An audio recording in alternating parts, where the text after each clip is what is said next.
bagaimana bisa Ketua Partai Nasdem Surya Paloh dan petinggi Partai Keadilan Sejahtera atau PKS, dua partai pendukung Koalisi Perubahan, sudah mengucapkan selamat atas kemenangan Prabowo Gibran.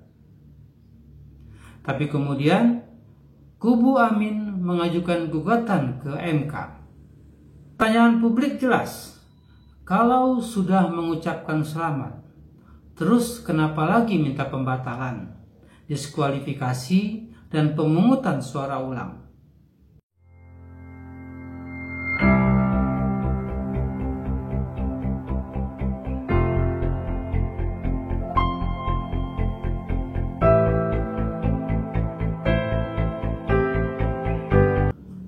Sahabat, jumpa lagi dengan catatan hukum. Hanya beberapa jam setelah KPU mengumumkan hasil pemilu 2024 yang untuk Pilpres memutuskan kemenangan pasangan calon Prabowo Gibran, tim hukum Paslon Amin mengajukan gugatan sengketa hasil pemilu ke Mahkamah Konstitusi. Sedangkan Paslon Ganjar Mahfud baru mengajukan gugatan pada Sabtu 23 Maret 2023. Setidaknya ada dua catatan serius dari gugatan yang diajukan oleh Amin. Pertama, omong kosong tim hukum Amin tentang 1.000 advokat yang akan tampil di Mahkamah Konstitusi membela kepentingan Anies dan Muhaimin Iskandar.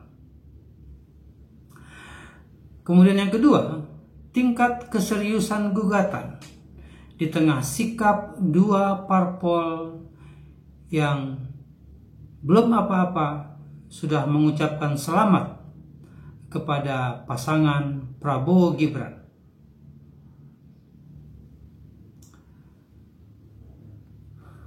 Terkait catatan yang pertama, sebelumnya kubu Amin sesumbar akan menghadirkan 1.000 advokat yang akan mewakili Amin bersengketa di Mahkamah Konstitusi.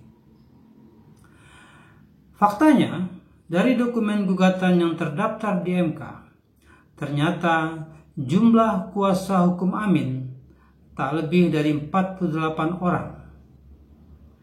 Jangankan mendekati 1.000, ternyata 50 orang pun tidak sampai. Sahabat, memang tidak terlalu penting dan tidak terlalu substansial juga berapa jumlah kuasa hukum yang akan bertarung di Mahkamah Konstitusi. Tetapi, mengingat kubu 01 sudah sesumbar dengan percaya diri tentang angka 1.000 tersebut, setidaknya hal ini mempengaruhi penilaian publik kepada keseriusan tim hukum Amin. Menurut saya, kalaupun memang tak mampu menghadirkan 1.000 advokat, ya setidaknya jumlahnya di atas 100 lah paling tidak. Ada beberapa kemungkinan. Bisa jadi kubu 01 tak mampu membayar advokat dalam jumlah besar. Atau bisa juga fakta ini menunjukkan rendahnya keinginan praktisi hukum dan profesional advokat untuk menjadi kuasa hukum Amin di MK. Faktornya bisa beragam. Salah satunya adalah keraguan akan fakta dan data atas gugatan tersebut. Pertanyaan krusial yang pastinya penting adalah, apakah benar kekalahan Amin karena adanya kecurangan yang terstruktur, sistemik, dan masif sebagaimana yang selama ini dikampanyekan? Nah, sahabat, catatan kedua ini yang lebih serius menurut saya. Pertanyaannya adalah, bagaimana bisa Ketua Partai Nasdem Surya Paloh dan petinggi Partai Keadilan Sejahtera atau PKS, dua partai pendukung Koalisi Perubahan, sudah mengucapkan selamat atas kemenangan Prabowo Gibran. Tapi kemudian kubu Amin mengajukan gugatan ke MK. Peristiwa pertama artinya kedua parpol pendukung koalisi Amin menerima kemenangan 02. Tapi kemudian menafikannya kembali dengan mengajukan gugatan ke Mahkamah Konstitusi.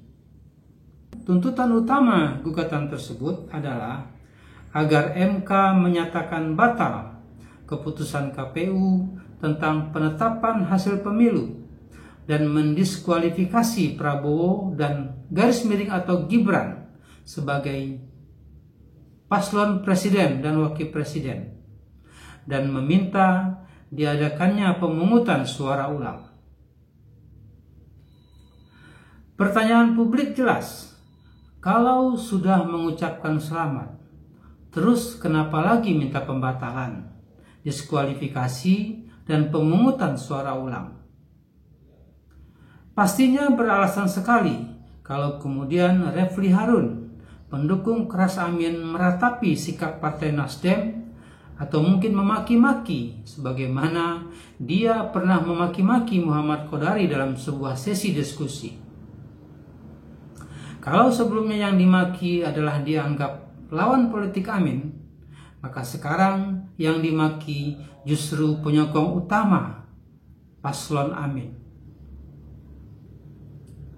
Sikap ini tentunya berbeda dengan sikap koalisi pendukung paslon Ganjar Mahfud yang juga sudah memasukkan gugatan pada Sabtu 23 Maret 2024. Sejauh ini, sama sekali belum ada anggota koalisi pendukung pasangan 03 yang memberikan ucapan selamat. Bahkan sampai berjalannya sidang di Mahkamah Konstitusi yang sekarang tahapnya sudah masuk kepada agenda berikutnya, yaitu pemeriksaan saksi. Kontradiksinya sikap Nasdem dan PKS terkait gugatan sengketa Pilpres yang sudah diajukan tim hukum Amin ke MK bisa jadi menyiratkan adanya perpecahan dalam koalisi partai pendukung Amin. Sejauh ini PKB masih konsisten tidak memberikan ucapan selamat. Perbedaan sikap antara PKB dengan Nasdem dan PKS jelas terlihat. Namun bisakah ini dikatakan tanda-tanda perpecahan koalisi? Begitu juga halnya dengan sikap Nasdem dan PKS menyiratkan berubahnya dukungan keduanya terhadap Anies dan Muhaimin. Namun secara kasat mata, dari kontradiksi sikap tersebut maka sah saja kalau dinilai gugatan sengketa hasil ke MK yang diajukan tim hukum Amin tidak terlalu nampak kesungguhannya. Ada kesan sekalipun gugatan diajukan tak lama setelah penetapan KPU, namun adanya kontradiksi sikap tersebut membuat publik ragu akan keseriusan Amin.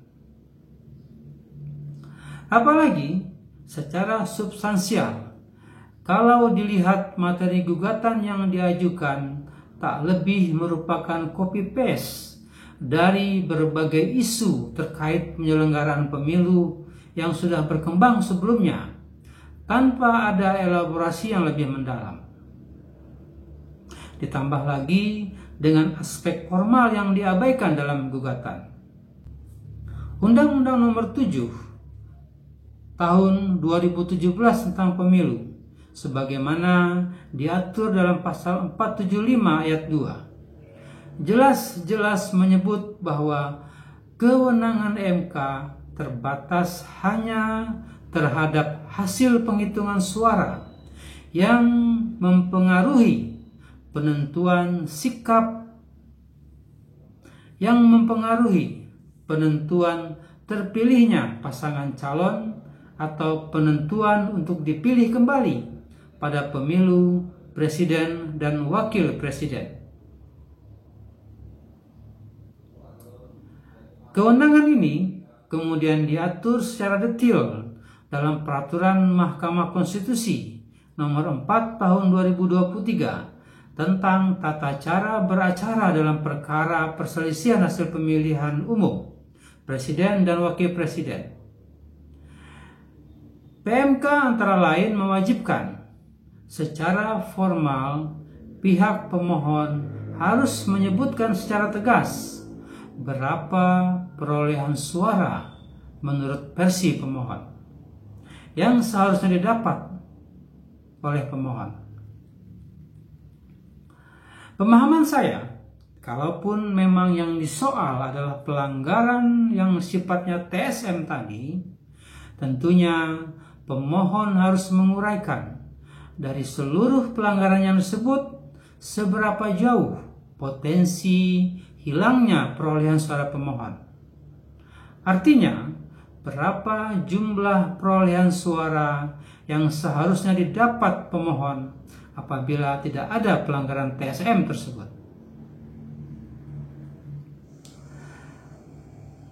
Nah, sayangnya dari permohonan sama sekali pemohon tidak menyebutkan berapa seharusnya perolehan suara pemohon. Inilah yang menurut saya cerminan tidak seriusnya gugatan permohonan Amin ini. Itu baru salah satunya. Maka, kalau kita mengacu kepada Undang-Undang Nomor 7 Tahun 2017 dan PMK Nomor 4 Tahun 2023, saya khawatir permohonan tim hukum Amin akan dinyatakan tidak dapat diterima atau NO sebelum sempat masuk ke tahapan pembuktian. Karena MK menilai apa yang diajukan Amin bukanlah merupakan kewenangannya dan ada indikasi kuat bahwa gugatan cacat secara formal. Namun, saya berharap tim hukum Amin tetap diberi kesempatan untuk membuktikan dalil-dalilnya tentang kecurangan TSM yang selama ini digembar-gemborkan. Setidaknya, sidang di Mahkamah Konstitusi bisa menjadi pembelajaran hukum yang berharga bagi publik nantinya. Semoga. Nah, sahabat, sekian dulu catatan hukum. Terima kasih sudah menyaksikan. Jumpa lagi dengan edisi berikutnya. Salam.